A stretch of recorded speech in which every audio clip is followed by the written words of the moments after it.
Hello friends, स्वागत है आपका अपने channel DC math classes channel पर। तो जैसा कि फ्रेंड्स हमने पिछले वीडियो में भी देखा था कि मिसिंग नंबर से हमने बहुत सारे क्वेश्चन किए थे, तो अब फिर से ही एक नया वीडियो है। इसमें भी हम 10 से 12 क्वेश्चन करेंगे। मोस्ट इंपोर्टेंट क्वेश्चन है, एग्जाम में इस तरह के क्वेश्चन पूछे जाते हैं। तो हम करते हैं हमारा वीडियो स्टार्ट। तो देखो क्वेश्चन नंबर फर्स्ट क्या है मेरे पास।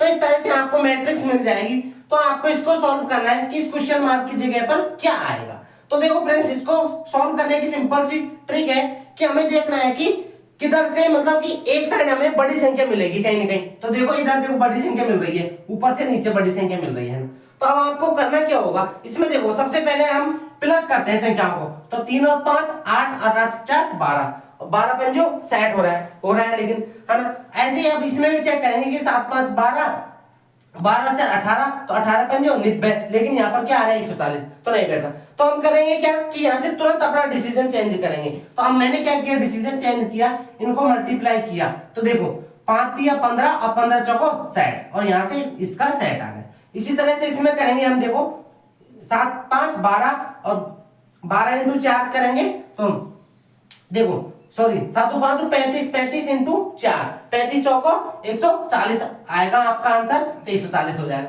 इसी तरह से देखो इनको गुणा करना है, 4 चौक 16। अब यहाँ पर कितना मैं मल्टीप्लाई करूं कि 96 आ जाए, तो 16 6 96। तो अगर मैं यहाँ पर 6 होता तो इन सबका मल्टीप्लाई क्या होता है, यहाँ पर 96 आ जाता। तो इस हिसाब से इसका आंसर क्या आ जाएगा, 6 इसका करेक्ट आंसर हो जाएगा। तो आई फ्रेंड्स ये समझ में आया होगा आपको ना। अब देखो क्वेश्चन नंबर 2। क्वेश्चन नंबर 2 देख, एक अच्छा क्वेश्चन है ये भी, है ना। देखो इधर देखो, अब देखो एक बड़ी संख्या दिख रही है हमें, सिंपल सी बात है। तो हम सबसे पहले यही सोचेंगे कि इन छोटी संख्याओं से बड़ी बनानी है। तो देखो 3 और 2 5 और 1 6, मतलब 6 का दुगुना कर दिया। चलो मान लिया 6 का दुगुना, इन सबको ऐड करके दुगुना कर दिया। लेकिन देखो इधर भी हो रहा है क्या हमारे पास, 4 3 7। अब 7 यहाँ पर कितना ऐड करूंगा मैं, जैसे मान लो मैंने 2 ऐड कर दिया, 7 और 2 9, लेकिन 9 दिया 27 हो रहा है, उसका दुगुना नहीं हो रहा। तो इस वजह से हम इसको तुरंत हमारा डिसीजन चेंज करेंगे और कुछ और सोचेंगे। तो देखो क्या सोचा मैंने, इधर देखो, है ना, इधर देखो कि मैंने क्या, इधर 2 से 12 लाना है। तो 2 से 12 क्या आएगा, मैं एक तो क्या कर दूं, 2 का स्क्वायर कर दूं तो कितना आ जाएगा 4, और उसको मल्टीप्लाई कर दूंगा 3 से, तो कितना आ जाएगा मेरे पास 12 आ गया ना। बिल्कुल करेक्ट बात है, तो 2 से 12 आ गया। इसी तरह से 1 से 3 लाना है मैं, तो 1 का स्क्वायर किया 1 और इंटू कर दिया 3, तो यहां से आ गया 3, तो बिल्कुल करेक्ट बात है 3 आ गया। तो इसी तरह से इसमें हो रहा होगा, इसमें भी देखो कि 3 का स्क्वायर हो रहा है कितना 9, और 9 को 3 से मल्टीप्लाई करना है, वही तो किया, उस स्क्वायर को 3 से मल्टीप्लाई किया तो 27 आ गया। तो यहाँ से भी 27 आ गया। तो इसी तरह से देखो 4 का स्क्वायर कितना होता है 16, और 16 को गुणा करना है 3 से, तो 16 तिया 48 इसका करेक्ट आंसर हो जाएगा। तो फ्रेंड्स ये क्वेश्चन भी आपको समझ में आया होगा। अब देखो question number 3। Question number 1 simple सा क्वेश्चन है, बस कुछ नहीं। देखो 4, इस जो ये फिगर है इसी तरह का ये फिगर होगा, जो जिस ये फिगर में जो फॉर्मूला लग रहा होगा वही इस फिगर में फॉर्मूला लग रहा होगा। तो देखो इस फिगर में क्या हो रहा है, देखो 4 से 32 लाना है। तो 4 हमें पता है कि 4 का क्यूब कितना होता है 64, और 64 का मैंने आधा कर दिया, तो कितना आ जाएगा मेरे पास 32 आ जाएगा ना, 32 आ गया। तो इसी तरह से 108 कैसे आया होगा कि 6 का क्यूब हमें पता है 6 का 36 की 216 होता है, और उसका आधा कर दिया तो कितना आ जाएगा मेरे पास 108 आ गया। तो है ना, पता चल गया फर्स्ट फिगर में कि हमारा इस तरह का बन रहा है। तो इसी तरह से देखो इधर 2 का क्यूब कितना होता है 8, और 8 का आधा कर दिया तो कितना आ जाएगा मेरे पास 4 आ गया। बिल्कुल करेक्ट बात है। तो इधर देखो नीचे क्या होगा, 8 का क्यूब मुझे पता है 512 होता है, और उसका आधा कर दूंगा तो मेरे पास क्या आ जाएगा 256 इसका करेक्ट आंसर आ जाएगा, जो कि ये रहा। तो आइए फ्रेंड्स ये समझ में आया होगा। अब देखो बिल्कुल सिंपल सा क्वेश्चन, इस तरह के क्वेश्चन आपसे पूछ लिए जाते हैं एग्जाम। अब ये बोल रहा है कि 72 इंटू 96 को मैं क्या लिख रहा हूं 6927। अब देखो इसने किया क्या, 72 इंटू 96, तो मतलब 96 था, इसको उल्टा लिख दिया 69, इधर 72 था इसको 2 7 लिख दिया, बस और कुछ नहीं।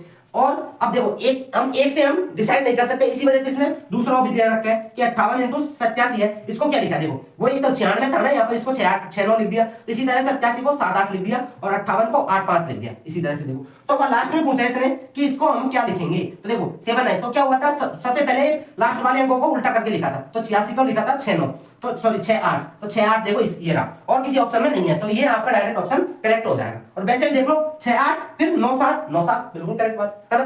तो फ्रेंड्स समझ में आया होगा 4 क्वेश्चन। अब देखो वीडियो अच्छा लगा तो वीडियो को लाइक जरूर कर दे अभी तक, है ना। अब देखो क्वेश्चन नंबर 5। अब ये क्वेश्चन नंबर 5 है ना, पिछले वीडियो का क्वेश्चन है, तो मैंने यहाँ पर सॉल्व कराऊंगा। ये तो आप हमारा रूल ही है कि लास्ट क्वेश्चन आपको करना होता है कमेंट में, और इसको मैं सॉल्व कराता हूँ।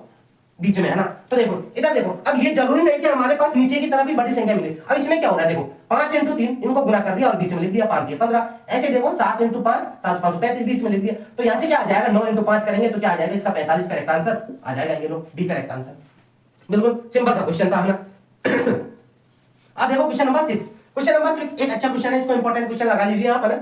इधर देखो क्या हो रहा है इस क्वेश्चन में, देखो सिंपल सा 18 से 36। अब हमें पता है 18 का गुणा जीता है 18 दूना 36 है ना, 18 गुना 36। ऐसे ही 18 3 54, 3 से गुणा 18 चौक 72 गुणा 4 और 18 पंजो 90। इसी तरह से इसमें देखो 24 दूना 48 और 24 तिया 72, 24 चौक 96 और 24 × 5 24 पंजो 120। अब देखो 2 3 4 5। इसी तरह से इसमें होगा कि ये किसका दुगना होगा, ये हमें पता है यहाँ पर 61 होगा, तभी तो इसका दुगना ये होगा, तभी इसका दुगना ये होगा, तभी इसका दुगना सॉरी इसका तिगुना ये होगा, फिर इसका चौगुना ये होगा, फिर इसका 5 गुना ये आ जाएगा इसका आंसर। तो इस हिसाब से इसका आंसर क्या हो जाएगा हमारे पास 38 इसका करेक्ट आंसर हो जाएगा। तो फ्रेंड्स ये भी आपको क्लियर हुआ होगा। अब देखो क्वेश्चन नंबर 7। क्वेश्चन नंबर 7 भी एक अच्छा क्वेश्चन है। देखो 16 10 और 169। तो हमें पता है 169 किसका वर्ग है, 13 का उसका है। तो हमें इन दोनों संख्याओं से 13 लाना है। तो सिंपल सी बात है, देखो 16 और 10 कितने हो गए 26। इन दोनों को ऐड कर दिया तो कितना हो गया 26, और उस 26 का आधा कर दिया तो कितना आ गया मेरे पास 13 आ गया, और 13 आ गया तो 13 का स्क्वायर कर दिया 169 आ गया। इसी तरह से इसमें देखो इनको ऐड किया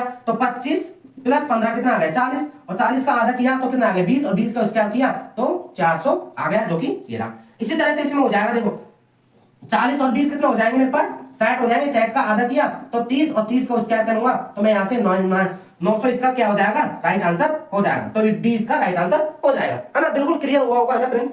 अब देखो क्वेश्चन नंबर 8। अब ये तो बड़ा ही, आप घबराना नहीं, इस क्वेश्चन को देखकर आपको घबराना नहीं है, बिल्कुल जैसे जैसे मैं बताता हूँ वैसे वैसे करना है। अब देखो सबसे पहले इस तरह के क्वेश्चन को करने के लिए सबसे पहले आपको 4 भागों में बांट देना है। देखो ये लोग हम 4 भागों में बांट, अब हर एक पार्ट को हमें अलग अलग सॉल्व करना है। देखो फर्स्ट पार्ट ये रहा, तो देखो 2 और 3 हमें 15 लाना है। तो 15 कैसे आएगा, देखो सबसे पहले मैं क्या करूंगा 2 और इनको ऐड कर दिया तो आ गया 5, है ना, और 5 को गुणा 3 से कर दिया तो आ गया 15। सबसे पहले यही सोचोगे आप कि 3 और 2 5 और 5 × 3 15 आ गए। लेकिन वही चीज हमें यहाँ भी करनी है कि 7 और 4 11, और 11 × क्या किया हमने 3 किया, 11 3 33, तो हमारा नहीं आ रहा।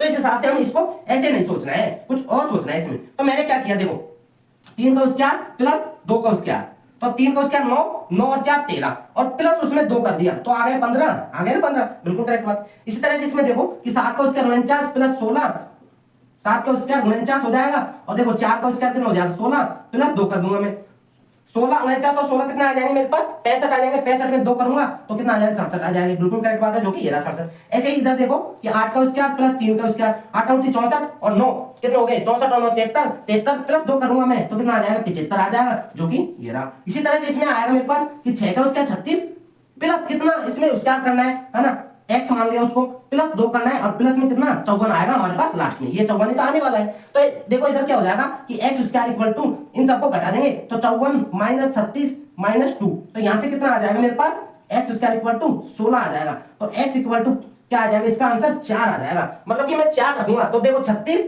और 16 कितने हो जाएंगे मेरे पास 36 और 16 52 प्लस 2 करूंगा तो क्या आ जाएगा मेरे पास 54 आ जाएगा। तो इस हिसाब से इसका करेक्ट आंसर 4 आएगा। तो फ्रेंड्स ये क्वेश्चन भी समझ में आया होगा। अब देखो क्वेश्चन नंबर 9 की तरफ चलते हैं। क्वेश्चन नंबर 9, तो देखो अब हमें पता है 104 लाना है, कैसे आएगा हमें सबसे पहले करते हैं कि 10 × 8 किया 80 और 6 × 4 किया 24, मतलब कि 80 + 24 कितना आ गए, बिल्कुल आ गए 104 आ गए। तो अरे सिंपल से मिल गया। देखो 11 × 9 99 और इधर 8 × 7 = 56, तो 99 और 56 को ऐड कर दिया तो कितना आ गया 155 आ गए, है ना। इसी तरह से 14 × 5 = 70 और 9 × 8 = 72 कितना आ जाएंगे, देखो 100 आ जाएगा, 7 दूनी 14 142, है ना, 142 का करेक्ट आंसर ये आ जाएगा। बिल्कुल दोनों को एडिट करना है, जो ही हमने किया है बस। अब देखो क्वेश्चन नंबर 10 तो बिल्कुल सिंपल है, 20 और 6 26, 20 और 6 26 जोड़ी तो किया है 30 और 12 कितने हो जाएंगे 42, ये लो। तो हमें इधर कितना जोड़ना है कि 114 आ जाए, तो यहाँ पर हम 72 ऐड कर दूंगा मैं 42 में, तो 114 आ जाएगा, ये लो 42 इसका करेक्ट आंसर हो जाएगा। क्वेश्चन नंबर 11, तो ये देखो मैंने पहले भी करा चुका हूँ, ये तो गलती से दिखाना है। तो देखो 9 3 का डिफरेंस, इधर 6 का डिफरेंस, 3 6, तो आगे आने वाला क्या होगा 3 6 3 6 3 दूनी 6 और आने वाली 3 3 9, तो देखो 18 और 9 कितने हो जाएंगे 27, और 27 ऑप्शन में है क्या, 27 ऑप्शन में है। और एक स्टूडेंट ये भी सोच सकता है 3 और 3 का मतलब कि इसमें 3 जोड़ा तो 6 हुआ, और 6 में 3 जोड़ेंगे तो 9 हुआ, तब भी यही आने वाला है आंसर आपका 27। तो आई होप समझ में आया होगा। और क्वेश्चन नंबर 12 को आपको कमेंट करके आंसर जरूर बताना। तो फ्रेंड्स आज के मिसिंग टर्म का पूरे क्वेश्चन करा दिए हैं, एक भी क्वेश्चन नहीं रहा ऐसा कि जो एग्जाम में आया हो या फिर इंपॉर्टेंट क्वेश्चन सारे। तो देखो सारे वीडियो नहीं देखे आपने तो डिस्क्रिप्शन में जाइए, वहां जाके सारी वीडियो को जरूर देखें, और वीडियो अच्छा लगे तो वीडियो को लाइक करें। मिलते हैं अगले टॉपिक में। अगला टॉपिक रहेगा हमारे पास अल्फाबेट टेस्ट, उसी को हम स्टार्ट करने वाले हैं। तो देखना ना भूलें reasoning DC math classes channel पर। आज के लिए इतना ही, मिलते हैं अगले वीडियो में।